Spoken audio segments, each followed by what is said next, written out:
El día de hoy vamos a continuar con nuestra serie de predicaciones de la carta de Primera de Timoteo.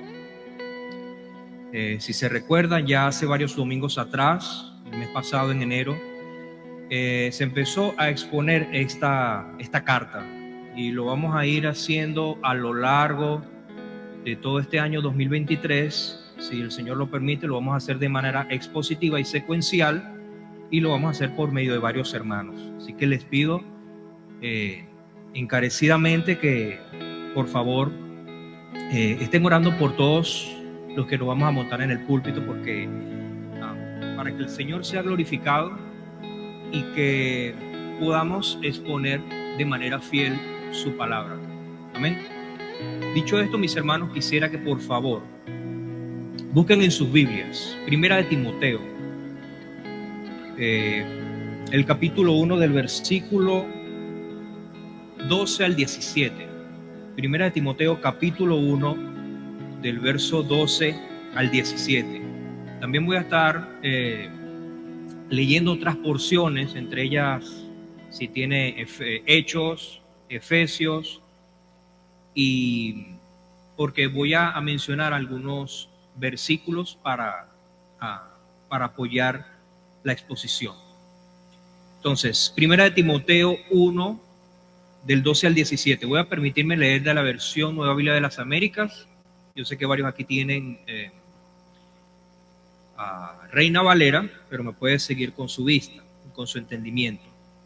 Dice la palabra del Señor: doy gracias a Cristo Jesús, nuestro Señor, que me ha fortalecido, porque me tuvo por fiel, poniéndome en el ministerio, aun habiendo sido yo antes blasfemo, perseguidor y agresor.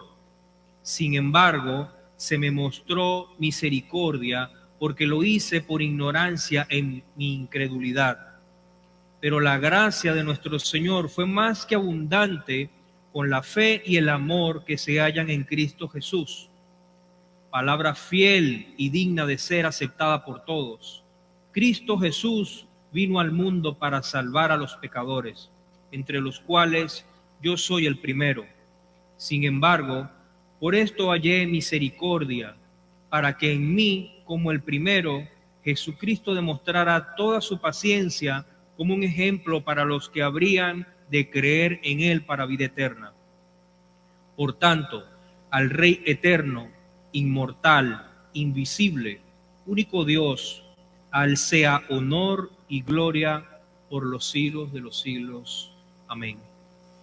Padre, bendecimos tu nombre por tu amor y por tu santa misericordia. Damos gracias, Señor, por tu favor. Damos gracias por nuestro Salvador Jesucristo, que nos amó desde antes de la fundación del mundo y de quien a través de su muerte en la cruz tenemos entrada ahora a esta gracia bendita. Señor, podemos venir confiadamente como hijos amados a decirte que aquí estamos y necesitados de ti. Señor, habla en nuestras vidas, prepara nuestros corazones para que tu palabra, Señor, sea eficaz en nosotros. En el nombre de Jesús. Amén. El sermón de hoy lo he titulado la gratitud del creyente por la sobreabundante gracia de Dios. La gratitud del creyente por la gracia sobreabundante de Dios. Y para ello vamos a hacer un pequeño recuento del capítulo 1, de los versículos anteriores a la porción que les acabo de leer, para entrar en contexto. Pablo aquí está dando unas órdenes a Timoteo con el fin de que, valga la redundancia, el mismo Timoteo mandara a algunos líderes que estaban enseñando diferente doctrina, lo dejaran de hacer. Estas órdenes de Pablo eran algo importante en el desarrollo, o iban a ser algo importante para el desarrollo de la iglesia primitiva. Como dice Hechos, el capítulo 2, verso 42, la iglesia perseveraba en la doctrina de los apóstoles, También dice en Efesios, en el capítulo 2, verso 20, que la iglesia está edificada en el fundamento de los apóstoles y los profetas, siendo Cristo la piedra, siendo Jesucristo mismo la piedra angular. Entonces, esto no es solo una advertencia de Pablo a Timoteo, sino que es un mandato. Y porque bíblicamente esto era la realidad. Estas personas que Pablo le pide a Timoteo que reprendan estaban estorbando el evangelio y estaban promoviendo algo diferente. Pablo le dice a Timoteo, mira, Timoteo, hay peligro dentro de la iglesia, ten cuidado, porque ya habían algunos dentro del ministerio precisamente de enseñanza hablando cosas que no eran conforme a la sana doctrina. Entonces, aquí, haciendo un pequeño paréntesis, si usted lee la carta de primera de Timoteo, habla de varios temas. Es una carta que tiene 6 capítulos, habla de varios temas, pero el tema más recurrente ahí es la falsa doctrina.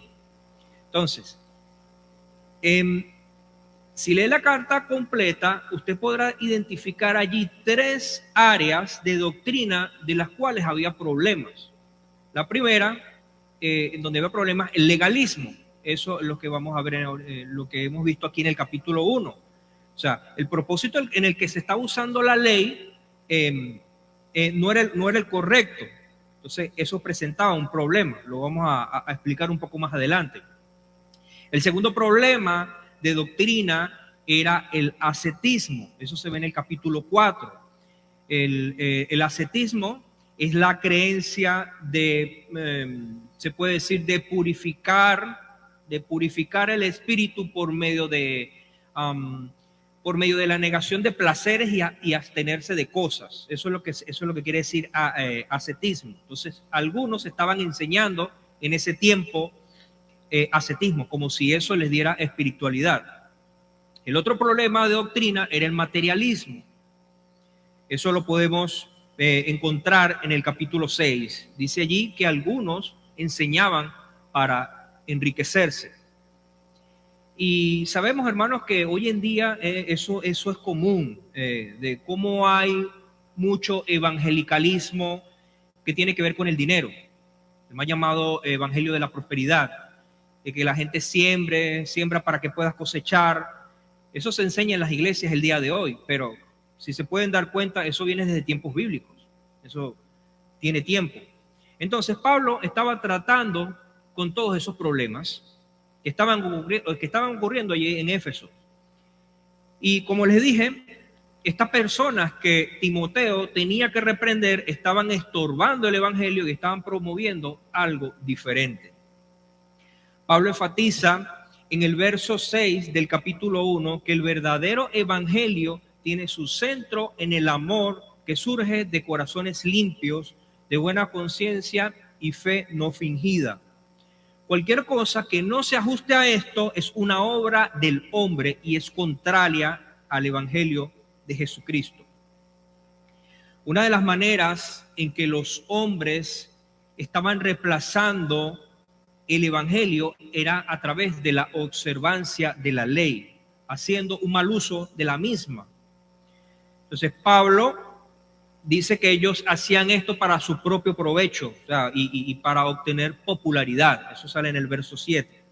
Queriendo ser doctores de la ley, enseñaban cosas que decían de manera convincente, pero que no entendían, tratando de llamar la atención y erigirse como maestros para ser reconocidos.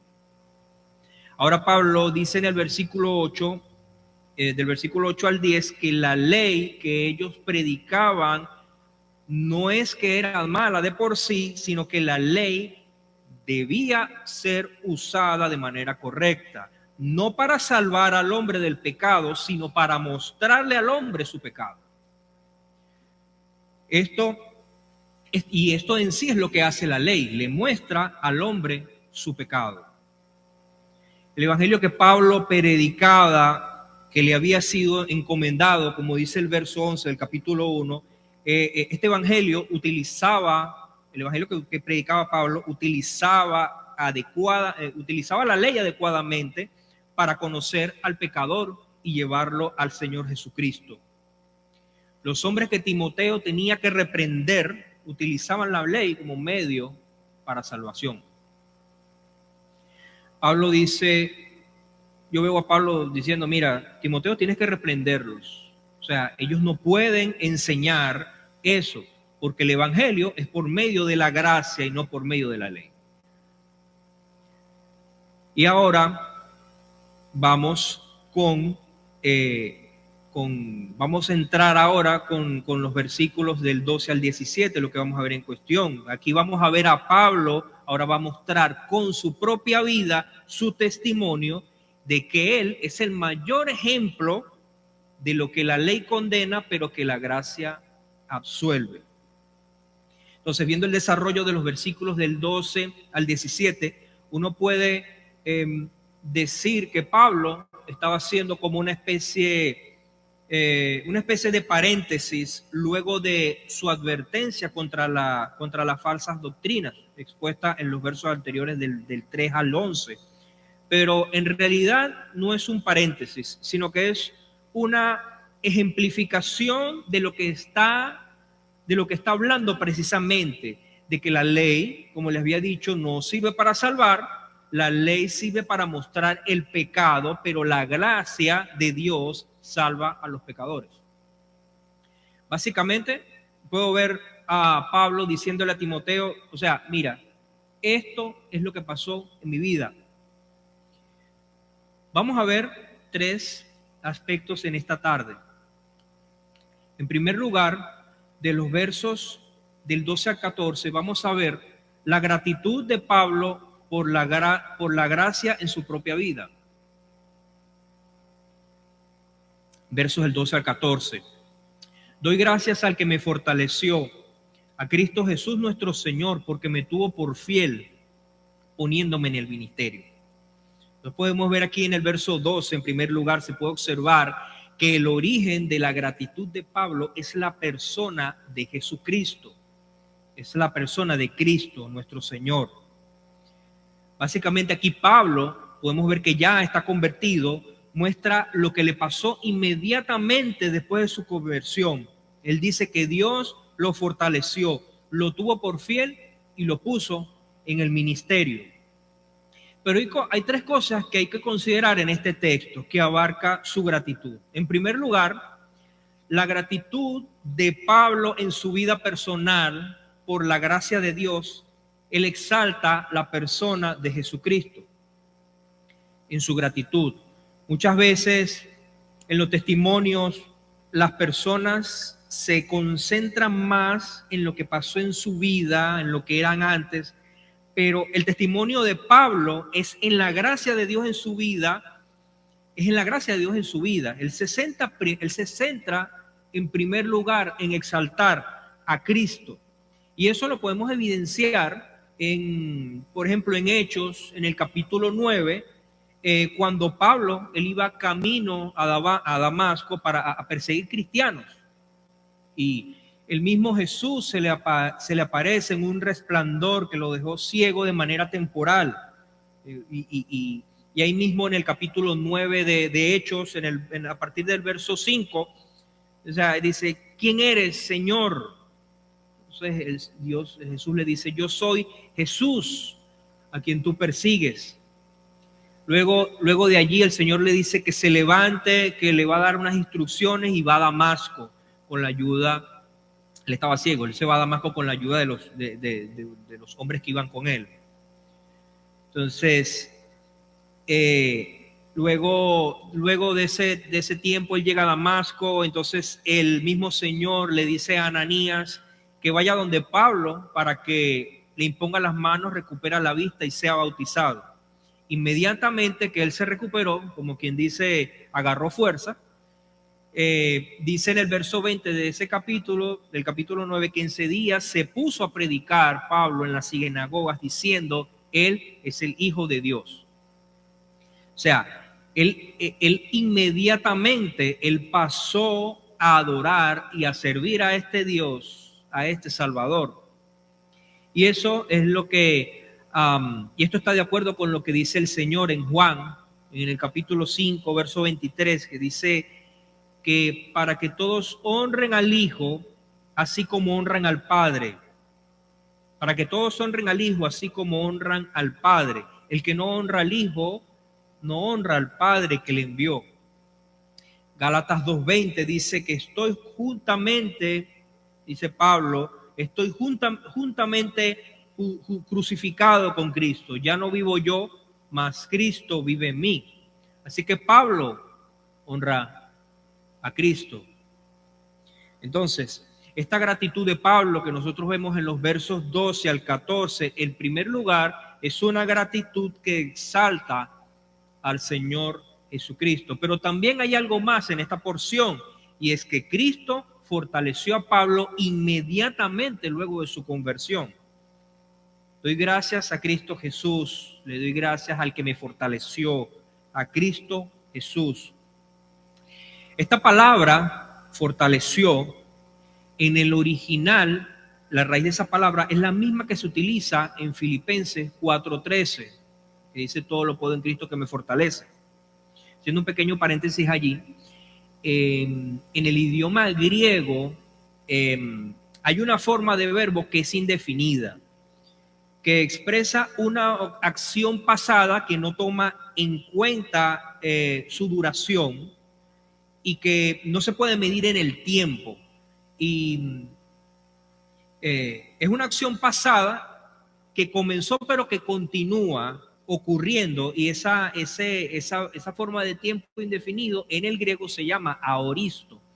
Precisamente aquí justo es lo que Pablo está diciendo, está en modo aoristo, esa frase me fortaleció. Pablo está diciendo aquí en el verso 12, doy gracias al que me fortaleció y me sigue fortaleciendo continuamente. Continuamente Dios me está fortaleciendo, es lo que está haciendo Dios en mi vida y es lo que hace con el creyente. A partir del momento de que el creyente es salvo, Dios lo fortalece y en su proceso de santificación lo continúa fortaleciendo. Entonces dice, al que me fortaleció y me sigue fortaleciendo. Es una obra, como les dije, continua. Desde el momento de salvarlo, Dios continúa fortaleciendo a Pablo, lo empodera. Es una obra de Cristo que lo hace una nueva criatura, lo capacita para hacer aquello para lo que ha sido preparado. Como dice Efesios 2:10, porque somos hechura suya, creados en Cristo Jesús para buenas obras, las cuales Dios preparó de antemano para que anduviésemos en ellas. O sea, hermanos, cuando Cristo comienza una obra, Él no la deja a medias, Él la completa, la perfecciona. La obra que Dios empezó en nosotros, como dice Filipenses 1:6, la va a perfeccionar. Y observen cómo lo utiliza Pablo en 2 Timoteo 4, el verso 17, dice, en la palabra de fortalecer, dice, pero el Señor estuvo conmigo y me fortaleció. La Reina Valera dice, estuvo a mi lado y me dio fuerzas, a fin de que por mí se cumpliera cabalmente la proclamación del mensaje y que todos los gentiles oyeran. La realidad es que esto se vio inmediatamente después de su conversión. Dice en Hechos 9:22, pero Saulo seguía fortaleciéndose y confundiendo a los judíos que habitaban en el Damasco, demostrando que este Jesús es el Cristo. O sea, él primero, podemos ver que él primero da gracias a Dios, en primer lugar, es fortalecido por Cristo inmediatamente luego de su conversión para cumplir el ministerio. Y dice algo más en el verso 12, dice que Cristo le tuvo por fiel a Pablo y le comisionó al ministerio. Allí la palabra, el ministerio en el original es diaconía, que ahí es donde viene la palabra de diácono, o sea, que quiere decir servicio. Diácono es servidor. O sea, Dios lo capacitó para el servicio del evangelio a Pablo. Y si nosotros al leer esta parte del verso 12, uno pudiera pensar que Pablo está hablando de que por sus propios méritos, de que por su propia fidelidad, Cristo puso a Pablo en el ministerio. Y por supuesto que esto no es así. Hay que ver e interpretar el texto en su contexto. Un comentarista llamado David Bord dice lo siguiente al respecto, y cito: la razón concreta por la cual el apóstol Pablo da gracias es porque el Señor le tuvo por fiel, es decir, apreció su fiabilidad. En otras palabras, el Señor, siendo el creador de Pablo, sabía de antemano que podía contar con él para el ministerio tan difícil que le iba a encomendar. Y siendo su Salvador, sabía cuáles serían sus resultados, cuáles serían los resultados de su gracia en él. No debemos entender esta frase, le tuvo por fiel, como una jactancia del apóstol. Cierro la cita. Ahora surge la pregunta. Pablo era fiel luego de su conversión, pero ¿de dónde vino esa fidelidad? ¿De dónde vino? Miren lo que dice Primera de Corintios 7, 25, para responder esa pregunta. En cuanto a las vírgenes, no tengo mandamiento del Señor, mas doy mi parecer como quien ha alcanzado misericordia del Señor para ser fiel. ¿De dónde viene la fortaleza para la fidelidad en su vida? De Dios. Y esa fortaleza es esa fortaleza, esa fidelidad es una misericordia de Dios. Es una misericordia de Dios que hace que una persona sea fiel. Pablo dice aquí, quien ha recibido misericordia para ser fiel.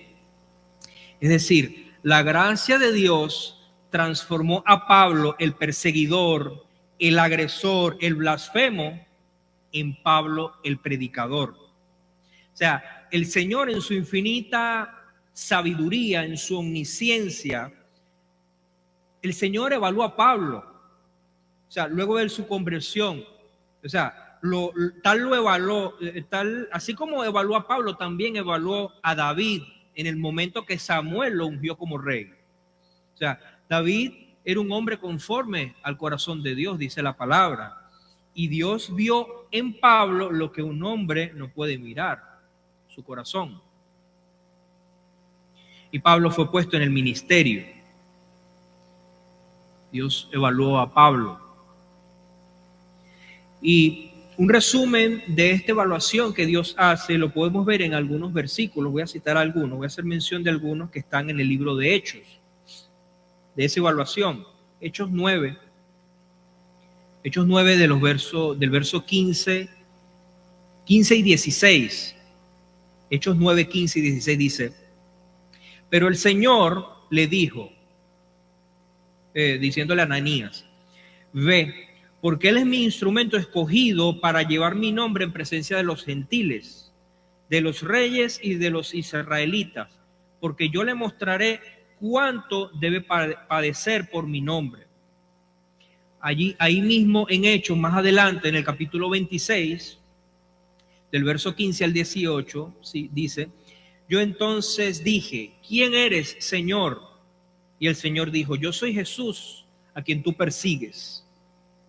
Pero levántate y ponte en pie, porque te he aparecido con el fin de designarte como ministro y testigo, no solo de las cosas que has visto, sino también de aquellas en que me apareceré a ti. Te rescataré del pueblo judío y de los gentiles, a los cuales yo te envío, para que les abra sus ojos a fin de se conviertan de las tinieblas a la luz y del dominio de Satanás a Dios, para que reciban por la fe en mí el perdón de pecados y herencia entre los que han sido santificados. Nosotros podemos ver por estos versículos que Dios consideró a Pablo adecuado para el ministerio. porque ese era el instrumento que él tenía que desarrollar. Primera de Corintios 4, versos 1 y 2. Que todo hombre nos considere de esta manera, como servidores de Cristo y administradores de los misterios de Dios. Ahora bien, lo que se requiere, además de los administradores, es que cada uno sea hallado fiel. Más adelante vamos a ver lo que eso significa para nosotros. Ahora, después de esta gratitud de Pablo, nosotros podemos ver una nota de asombro. Allí está en el verso 13. Pablo está agradecido por la gracia de Dios en su vida, pero hay una nota de asombro y un contraste. Dice, habiendo yo sido antes blasfemo, perseguidor y agresor. En la versión de Reina Valera es injuriador. O sea, es un contraste que Pablo hace acá y es lo que da su origen a su asombro y profundiza su gratitud por la gracia de Dios en su vida. Esa nota que él habla allí, si se puede decir oscura, del testimonio del apóstol Pablo, eso que le está diciendo allí, eso es lo que demuestra que la ley lo condenaba. Y a la misma vez, cuando Pablo está citando esto de su vida pasada, le está mostrando allí que la ley lo condenaba. Y entonces está llamando la atención de los falsos maestros. Porque fíjense que los falsos maestros, ellos sabían de que la ley condenaba lo que ellos condenaban, la blasfemia, al perseguidor y al agresor. Pero los falsos maestros dejaban de un lado la gracia de Dios y utilizaban la ley como medio para justificarse. De manera contemporánea, eso es algo así como que la gente diga, yo soy salvo, o yo voy al cielo porque me porto bien, o porque leo la Biblia, o porque me bauticé. O sea, eso es una manera contemporánea de un mal uso de la ley, nuestras obras, nuestras justicias. Ellos utilizaban la ley para justificarse. ¿Cómo lo hacían en ese tiempo? Bueno, hay que circuncidarse, hay que guardar las fiestas, hay que comer ciertos alimentos, y Dios así nos va a aceptar a nosotros. Entonces, pero Pablo aquí quiere mostrar y exaltar la gracia de Dios en su vida. O sea, hermanos, el evangelio es un evangelio de gracia, no de obras. Eso está claro en la Escritura. Entonces, Pablo quiere exaltar esta gracia y para ello él describe su vida no regenerada, es decir, él describe su condición de lo que había sido él antes de ser salvado y menciona tres cosas que contrastan con la obra de Cristo en su vida. Pero en estas tres cosas Pablo es intencional. Es muy intencional porque cuando habla de estos pecados, porque estos tres pecados en sí cubren todo lo que es los 10 mandamientos. Los 10 mandamientos tienen que ver con las ofensas a Dios y al prójimo. Veíamos en la clase en Santiago, que dice Santiago, el capítulo 2, el verso 10, dice que cualquiera que guarda toda la ley, pero falle en una, o sea, quebranta un solo mandamiento, se ha hecho culpable de todos. Entonces, Pablo no necesita mencionar los pecados que cometió, pero él intencionalmente menciona a tres pecados que tienen que ver con las ofensas a Dios y al prójimo. Los pecados son, por supuesto, ahí lo dice, que él era blasfemo, que era perseguidor y era injuriador. Blasfemo es aquel que comete blasfemia. La blasfemia bíblicamente se refiere a las palabras o actos que ensucian o difaman el nombre de Dios. Eso es lo que es blasfemia. Entonces, en cuanto a su pecado contra Dios, Pablo fue un blasfemo. Pero en cuanto a la ley, dice Filipenses 3:6, que él era irreprensible. Entonces, ¿por qué dice entonces allí en Timoteo que él era blasfemo? Bueno, esto tiene que ver con su salvación. Pablo implícitamente está hablando de que era un blasfemo que estaba deshonrando a Cristo porque era Dios. Y por implicación, por ser blasfemo, por implicación ya es un transgresor de la ley. Miren lo que dice Pablo en Hechos 26:9. Yo ciertamente había creído que debía hacer muchos males en contra de Jesús de Nazaret. O sea, es curioso, en Hechos 6:11, cuando Pablo estuvo presente en el apedreamiento de Esteban, él sabía que Esteban era apedreado porque fue acusado de blasfemar contra Dios y contra Moisés. Por supuesto, nosotros sabemos que no fue así. Eso no fue lo que hizo Esteban. Sin embargo, Pablo, que estaba presente, el mismo Pablo no creía que él estaba blasfemando a Dios, pero sí creía que Esteban estaba blasfemando a Dios por predicar a Cristo.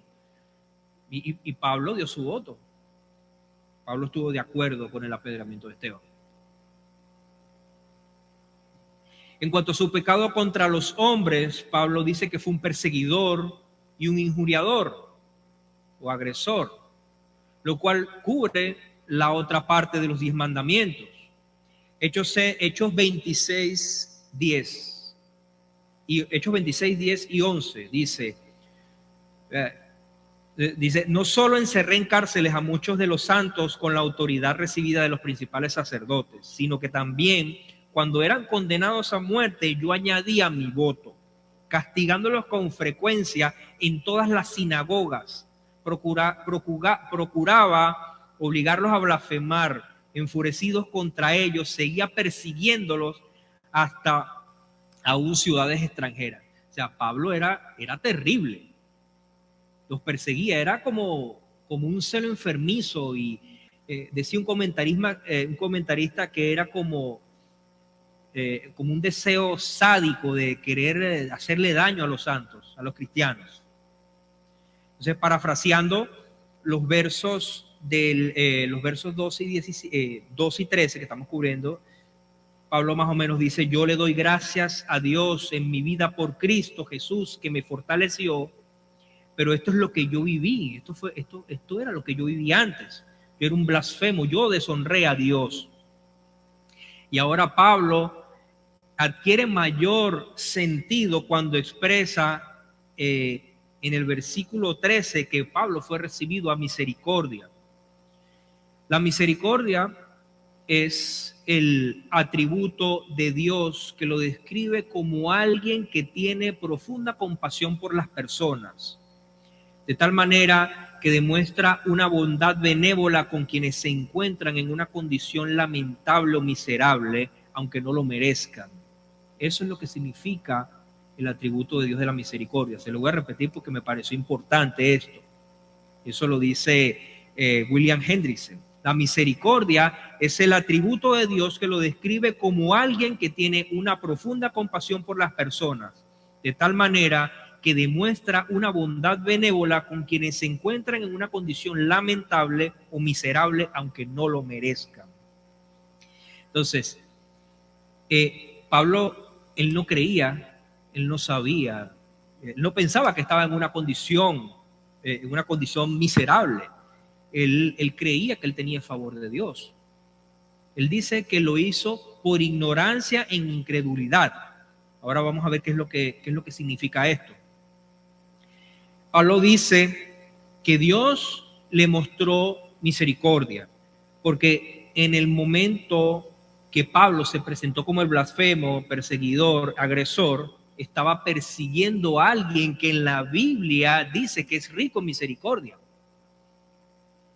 O sea, Dios es rico en demostrar bondad benévola a los que se encuentran en condición lamentable. Dios es rico en su profunda compasión por las personas. O sea, dice David Borth, la misericordia es un elemento imprescindible en la historia de la salvación de cualquier pecador. La ausencia de comprensión de la necesidad de misericordia delante de Dios por parte de un pecador es una demostración implícita de autojustificación y negación del pecado en el corazón. Wow. O sea, Pablo era eso.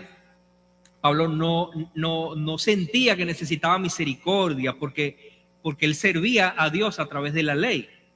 hasta que se le apareció Jesucristo. Y cuando Jesucristo se le apareció en su vida, todo su pecado se hizo evidente.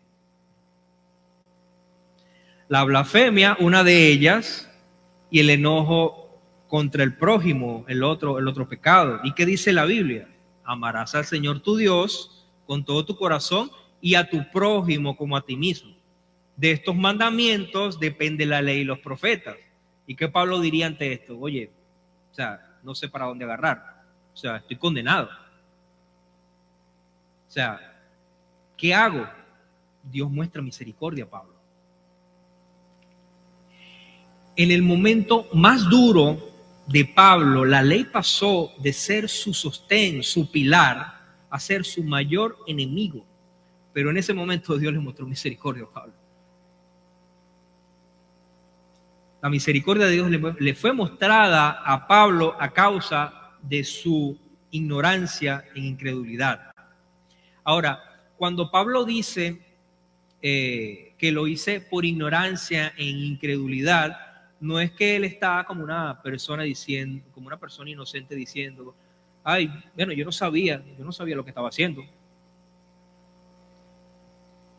William Hendrickson, voy a comentar otra vez, dice un comentario al respecto de esto y dice, cito, durante su campaña de persecución y agresión, el apóstol Pablo, en su estado de incredulidad con respecto a la verdad de Cristo, había pensado realmente que ofrecía un servicio a Dios.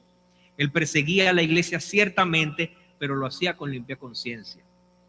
O sea, Pablo sabía lo que hacía, pero no pensaba que estaba en falta delante de Dios. No estaba consciente de ello. Pero aquí en el verso 13, Pablo no estaba justificando sus pecados, sino que está demostrando allí que se puede servir a Dios de manera equivocada. Aquí él está demostrando que se puede servir a Dios de manera equivocada. Y esto es lo que dice en las mismas palabras de Jesús en el capítulo, en Juan, en el capítulo 16, verso 2. Él dice, los expulsarán de las sinagogas, pero viene la hora cuando cualquiera que los mate pensará que así rinde un servicio a Dios. Y algo que nos ayuda a entender un poco lo que Pablo está diciendo es Hebreos 10:26. Dice, porque si pecaremos voluntariamente después de haber recibido el conocimiento de la verdad, ya no queda más sacrificio por los pecados. Es decir, Pablo no estaba consciente de lo que estaba haciendo, pero la ley incluso proveía sacrificios para los pecados involuntarios o pecados por ignorancia. En cambio, para los pecados premeditados no existía ningún sacrificio, o sea, ni siquiera en el día de la expiación. Hay un versículo para apoyar un poco esto y se encuentra en Números 15. Es interesante, Números 15, verso 27 al 32. Aquí se habla sobre esto, ¿no? De los pecados involuntarios y los pecados de manera involuntaria, ¿no? Dice, si una persona, Números 15, 27, 32, si una persona pecare por yerro, es decir, de manera involuntaria, por ignorancia, ofrecerá una cabra de 1 año para expiación. Y el sacerdote hará expiación por la persona que haya pecado por yerro. Cuando pecare por yerro delante de Jehová, la reconciliará y le será perdonado. El nacido entre los hijos de Israel y el extranjero que habitar entre ellos, una misma ley tendréis para el que hiciere algo por yerro. Mas la persona que hiciere algo con soberbia, así el natural como el extranjero, ultraja a Jehová, o sea, ofende al Señor. Esa persona será cortada de en medio de su pueblo, por cuanto tuvo en poco la palabra de Jehová y menospreció su mandamiento, enteramente será cortada esa persona, su iniquidad caerá sobre ella. El Antiguo Testamento contemplaba que una persona que pecaba sabiendo y persistía en ese pecado era una persona soberbia. Eso es lo que dice Hebreos 10:26. Ahora, una vez que Pablo tuvo conocimiento de la verdad, ¿qué fue lo que hizo? Bueno, su vida fue transformada, fue recibido a misericordia y dejó de perseguir a Cristo. Tuvo un cambio. La gracia de Dios transformó su vida. Él no pecó con soberbia delante de Dios. El centro de la gratitud de Pablo es la abundante gracia del Señor para con él. Por eso dice, fui recibido a misericordia porque lo hice por ignorancia e incredulidad, pero la gracia, verso 14, de nuestro Señor fue más abundante con la fe y el amor que es en Cristo Jesús. La abundante gracia del Señor es la superabundante, es la superabundancia de la gracia. Huperpleonazo es la palabra en griego para superabundancia de la gracia y da la idea de que eso significa más lleno de lo que uno imagina en el original. O sea, la gracia de Dios obra más abundantemente de lo que uno puede imaginar. Dios no solamente muestra misericordia perdonando nuestros pecados, sino que también Dios no solamente muestra misericordia perdonando los pecados de Pablo, sino que Él también infunde fe y amor para con él, y a su vez Pablo infunde fe y amor para con el prójimo. La gracia de Dios transformó su vida de un perseguidor, de un blasfemo, hacia un hombre que ama a Dios y a su prójimo. La fe y el amor. Y esto es lo que pasó con el apóstol Pablo, y lo que Pablo dice en el verso 5 del capítulo 1. Dice, pues el propósito de este mandamiento es el amor nacido de corazón limpio y de buena conciencia y de fe no fingida. Ahí están los dos elementos, la fe y el amor. Así la gracia de Dios no solamente perdona, sino que además le provee a Pablo nuevas emociones, nuevas reacciones. Son las evidencias opuestas de lo que él era antes, que Pablo mostró como resultado de la gracia. Incluso Pablo cuando él oraba por otros, él recordaba estas cosas. Efesios 1 del 15 y 16 dice, por esta causa también yo, habiendo oído de vuestra fe en el Señor Jesús y de vuestro amor para con todos los santos, no ceso de dar gracias por vosotros, haciendo memoria de vosotros en mis oraciones. Pablo está agradecido por la gracia de Dios en su vida personal, agradece a Cristo, ha sido fortalecido, ha sido puesto en el ministerio, está asombrado por su pasado, pero ve la misericordia de Dios que le ha perdonado a pesar de que él pecó por ignorancia e incredulidad. Su pecado fue alcanzado por la gracia y la misericordia de Dios. En segundo lugar, para Pablo muestra la gratitud por la gracia de Dios para con todos. Versos 15 y 16. Palabra fiel y digna de ser recibida por todos. Y lo que viene a continuación es una de las verdades más preciosas y hermosas de la Escritura, lo que Pablo manifiesta en este texto. Cristo vino al mundo para salvar a los pecadores. Y Pablo antecede esta verdad con la frase palabra fiel. Palabra fiel. Esta frase, palabra fiel, solamente se ve únicamente en las epístolas pastorales, en las epístolas de Pablo. Aparece 5 veces.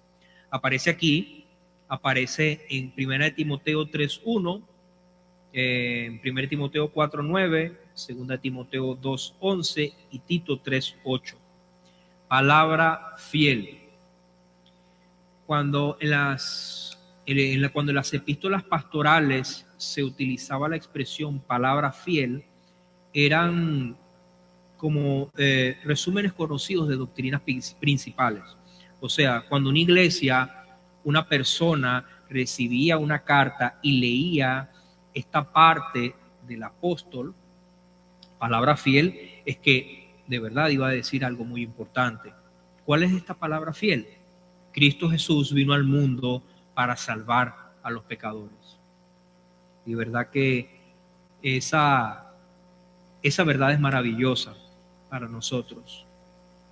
Y esta es una declaración que es digna de confianza, dice Pablo, digna de confianza verdadera, genuina, al punto que nadie debería rechazarla. ¿Qué es lo que nadie debería rechazar? ¿Cuál es la verdad que ningún ser humano debería rechazar? El Evangelio. El Evangelio, porque contiene todo lo que el pecador precisa saber para ser perdonado y salvado. Cristo Jesús vino al mundo para salvar a los pecadores. Y es bueno resaltar algo aquí. El nombre de Cristo, o sea, solamente Cristo, es el preferido por el apóstol Pablo, pero él también hace mención a la expresión Cristo Jesús o Jesucristo. Aparece en menos cantidad que solamente la palabra Cristo. Entonces uno puede, pero solamente aquí utiliza los dos nombres, Cristo Jesús. Pero entonces, ¿por qué Pablo aquí usa solo Cristo Jesús y no Cristo? Bueno, porque aquí Pablo está hablando especialmente en el contexto del Evangelio. Porque Cristo habla del lado divino del Salvador y Jesús habla del lado humano del Salvador. Y estas son dos cosas que sabemos que son necesarias para la salvación. Cristo era verdaderamente Dios y verdaderamente hombre. O sea, nosotros necesitamos un Salvador divino. Dice Isaías 35:4, Él mismo vendrá y os salvará. Y necesitamos un Salvador humano a quien se pueda compadecer por nuestras necesidades. Estas condiciones son necesarias para que Él pudiera venir al mundo. Y escuche, la razón por la que Cristo vino al mundo no fue para hacer milagros, que los hizo. No fue para dar enseñanzas, que las dio. Cristo Jesús vino al mundo a salvar al pecador. Eso es lo que dice el texto. ¿Para qué Cristo Jesús vino al mundo? Para salvar a los pecadores. Esto es lo que la Escritura reconoce del Hijo. Eso es el Evangelio. Pablo desarrolla esta expresión Cristo Jesús porque sabe que estas son dos verdades que han sido rechazadas profundamente y que se necesitan para el Evangelio. La mayor batalla que tuvo Jesús durante su ministerio fue por su divinidad. Rechazaban su divinidad, pero también rechazaban su humanidad. Los griegos decían que lo material, que lo físico, que lo carnal era pecaminoso. Por eso es que ellos trataban de rechazar todo lo que era físico, o sea, no tenerlo en cuenta. Eso se puede ver más adelante en Primera de Juan, en la epístola de los Colosenses. Pero Cristo ha venido en carne, así lo afirma Primera de Juan 4:3. Dice, y todo espíritu que no confiesa que Jesucristo ha venido en carne no es de Dios. Y este es el espíritu del anticristo. Entonces, Pablo quiere hablar de esta gracia para todos, pero aquí sigue su argumento. Mira lo que dice Pablo. Él dice esta verdad. Cristo Jesús vino al mundo para salvar a los pecadores y continúa su argumento, de los cuales yo soy el primero. Básicamente Pablo le dice a Timoteo, vengo hablando de mi propia vida, Timoteo. La gracia de Dios obró en mi vida y también puede obrar en la vida de todos, pero yo soy el primero de los pecadores. Yo soy el primero de los pecadores, dice Pablo. Y hay que ver algo aquí. yo soy el primero de los pecadores, pero no en relación, no en relación cronológica o secuencial, porque Pablo no fue el primero de los pecadores. ¿Quién fue el primero de los pecadores? Adán. Entonces, él lo dice aquí, no en relación cronológica, sino en relación de categoría de los pecadores. Pablo era realmente el primero de los pecadores en el sentido de categoría. ¿Por qué? Porque él mismo persiguió a Dios. Él mismo persiguió a Dios. O sea, ninguno otro lo había hecho. Otros persiguen la causa del evangelio, otros persiguen a los santos, pero él mismo persiguió a Jesucristo, al mismo Jesús. Me persigues, yo soy Jesús a quien tú persigues. O sea, ninguno de nosotros que está aquí ha hecho eso, ¿verdad? Podemos haber negado a Cristo, podemos haber rechazado a Cristo, pero no hemos perseguido a Cristo para matarlo, para sacar su nombre de esta tierra, pero él persiguió a Cristo mismo. Y en ningún momento Pablo quiere minimizar ni ocultar lo que era, todo lo contrario. En Filipenses, en el capítulo 3, muestra hasta qué punto su corazón fue cambiado. Dice literalmente Filipenses 3:8, las cosas que eran para mi ganancia las considero como estiércol. La palabra original no es basura, es estiércol. O sea, su orgullo era estiércol porque él había perseguido a Cristo mismo en esa condición de ignorancia e incredulidad. Eso era basura para él. Era estiércol, era todo lo asqueroso que usted se puede imaginar. Yo soy el primero de los pecadores.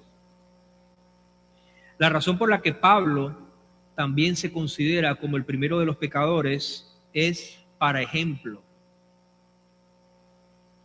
Dice, para que en mí como el primero Jesucristo demostrara toda su paciencia o su clemencia. Allí la palabra clemencia en el original es longanimidad, la cual, escuche esto, es definida por un comentarista como la paciencia divina hacia las personas, en virtud de la cual se detiene la ira, el pecador es perdonado y le muestra misericordia. Da la idea de que Dios detiene su ira y no acaba con esa persona. Paciencia divina, Dios le muestra misericordia, el pecador es perdonado. El apóstol enfatiza que el apóstol, dice este mismo comentarista, enfatiza de que para que el Señor pudiera perdonarle y llamarle a su servicio, nada más y nada menos que como apóstol, tuvo que ejercer, para que Pablo pudiera ejercer el apostolado, el Señor tenía que ejercer toda su paciencia, toda su longanimidad, su clemencia en plena medida. O sea, Dios no ejerce parte de su paciencia, parte de su clemencia, parte de su bondad para con el pecador. Él ejerce toda su clemencia. Y de verdad que si no fuese así, hermano, de verdad que no tendríamos esperanza. Pablo es el prototipo del pecador, al que Dios muestra misericordia y clemencia. Tercer aspecto, la alabanza de Pablo por la gracia de Dios, verso 17. Por lo tanto, al Rey eterno, inmortal, invisible, único Dios, a Él sea honor y gloria por los siglos de los siglos. Amén. Fíjense, desde el principio, desde el 12 al 17, Pablo empieza agradeciendo, termina adorando. La gracia para la salvación del pecador proviene de un Rey eterno. Él es el Rey de los siglos que puede extender gracia a nosotros. Esta gracia de salvación proviene de un Rey eterno. No puede perecer, no puede marchitarse porque es inmortal. La palabra inmortal da la idea de que no se marchita. Un Dios que se revela a sí mismo. De lo contrario, no puede ser visto porque es invisible. Juan 1:18 dice: a Dios nadie le vio jamás, el unigénito Hijo que está en el seno del Padre, Él le ha dado a conocer. Un Dios que no tiene otro igual, puesto que no existe otro. Y esta es una doxología que manifiesta adoración de parte de Pablo, porque este Rey eterno, inmortal, invisible, sabio Dios es quien descendió para salvar a los pecadores, y no hay ninguno que pueda quedar fuera de su alcance, por grave que sea su condición, puesto que rescató a Pablo, puede salvar a quienes realmente creen en él. Y de verdad, hermano, no es posible predicar un evangelio diferente y dar gloria y honor a Dios al mismo tiempo. Los falsos maestros no enfatizaban la gracia de Dios, pero es lo que sí hacen los que predican el evangelio del Señor Jesucristo, como el apóstol Pablo. Enfatizan la gracia de Dios, no las obras ni nuestras justicias. Para ir culminando, déjeme darle unas aplicaciones prácticas de lo que hemos visto esta tarde. Nosotros no hemos sido colocados en el ministerio como el apóstol Pablo, que es un ministerio apostólico, pero nosotros debemos darle nuestra gratitud, siempre dirigírsela a Cristo y no a ningún hombre ni a ninguna persona, por más útil que haya sido el medio para salvarnos del pecado. Nuestra gratitud siempre debe ser dirigida a Cristo. Nosotros los creyentes tenemos y debemos ser hallados fieles luego de nuestra conversión. Debemos ser hallados fieles, verdaderos, dignos de confianza de parte de Dios para con nosotros. A veces así no es el caso, muchas veces. Hay personas que son salvas, pero que no son dignas de confianza. Entonces Dios no puede encomendarles algo. Dios busca hombres y mujeres que vivan en fidelidad, porque han entendido que la salvación ha sido únicamente por la gracia de Dios. También, hermanos, cualquier pecador perdonado ha sido algo antes de su salvación. Alguien que merecía la condenación. De una u otra manera, todos los pecadores, todos nosotros, hemos quebrantado la ley de Dios.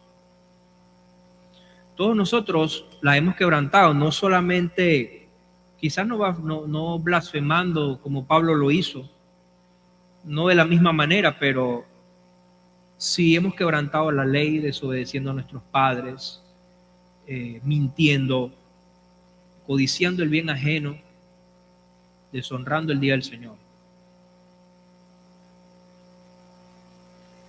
También un pecador puede ser sincero, pero estar sinceramente equivocado, como Pablo. Y esto no lo exhibe de culpa y de condenación. Una vez que uno conoce el pecado y no se arrepiente, ese es el problema. Queda una horrenda expectación de juicio y ardor de fuego. Si pecásemos voluntariamente, no hay forma de ser perdonados. El pecado es una cosa horrenda ante los ojos de Dios y merece el castigo eterno. Otra cosa es que no importa la clase o la cantidad de pecado que hayas cometido en tu vida, la gracia de Cristo siempre va a ser más abundante. Lo decía el hermano Jonathan finalizando su clase. Nunca vas a poder superar el amor y la gracia de Dios. No importa cuántos pecados, cuán grave haya sido el pecado de esa persona. Siempre Cristo supera, es más arriba y se va a hacer más notorio en la vida de alguien perdonado, porque el fruto de la fe y el amor para con los santos se evidencia enseguida. Esa persona que ha sido regenerada, que ha sido salvada, ama a su prójimo como a sí mismo, porque el Espíritu Santo ha venido a su vida para enseñarle esto, también por medio de su palabra. Otra cosa es que ningún pecador que se arrepiente sinceramente está fuera del alcance de la longanimidad de Dios. Hay gente que dice: yo he cometido tantos pecados, yo he sido tan terrible en mi vida, no hay perdón para mí. Eso es un error. O sea, Pablo fue el primero de los pecadores por causa de su odio a Cristo y a su iglesia, porque literalmente los persiguió. Así que no importa cuánta maldad tenga una persona hacia Cristo o hacia alguien, o sea, nunca vamos a superar al apóstol Pablo. O sea, por lo tanto, siempre hay esperanza para ser salvado y perdonado. Y finalmente, la gracia de Dios debería ser un motivo de adoración continua a Dios por parte de nosotros los creyentes. Los creyentes siempre deben darle la gloria al Dios Altísimo, que nos ha salvado por su infinita gracia. Y nosotros también debemos defender este evangelio frente a quienes procuren ofenderlo, minimizarlo o mejorarlo. Nosotros también tenemos que defender el evangelio. Entonces, ¿cómo no honrar a ese Dios eterno, a nuestro Salvador? ¿Cómo no darle la gloria a Dios por Jesucristo, por habernos rescatado del lodo cenagoso? Él es digno de recibir toda la gloria y toda la alabanza. Gracias, Señor. Padre, damos gracias, Señor. Y gracias porque tu palabra, Señor, ha sido expuesta en esta tarde. Oh Señor, nos quedamos cortos siendo agradecidos por tan maravillosa gracia. Gracias por rescatarnos. Gracias por habernos salvado, Señor. Venimos ante ti, Señor, como un cuerpo, extendiendo nuestra gratitud y también pidiéndote, Señor, por las almas que no han sido salvadas, Señor. Hay una esperanza y es por medio de Jesús, que vino al mundo para salvar a los pecadores. Nosotros en el pasado fuimos algo.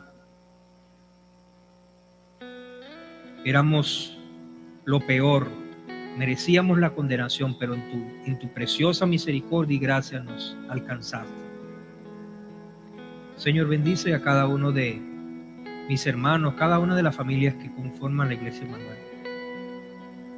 Bendice a cada familia y bendice, Señor, y trae salvación y arrepentimiento a los que no han creído en ti, Señor. A los amigos que nos están visitando, si no han creído en el Evangelio, te pido que tengas misericordia de ellos y que les puedas conceder salvación. Esa es la mejor noticia que cualquier humano puede recibir y que muchos rechazan. Pero te pido, Señor, por arrepentimiento y salvación a los que están en este recinto, que aún no te han confesado como Señor. Gracias, Padre, por este tiempo, por la oportunidad y la gran responsabilidad de poner tu palabra. Bendito sea tu nombre, Señor, en el nombre de Jesús. Amén. Bendiciones.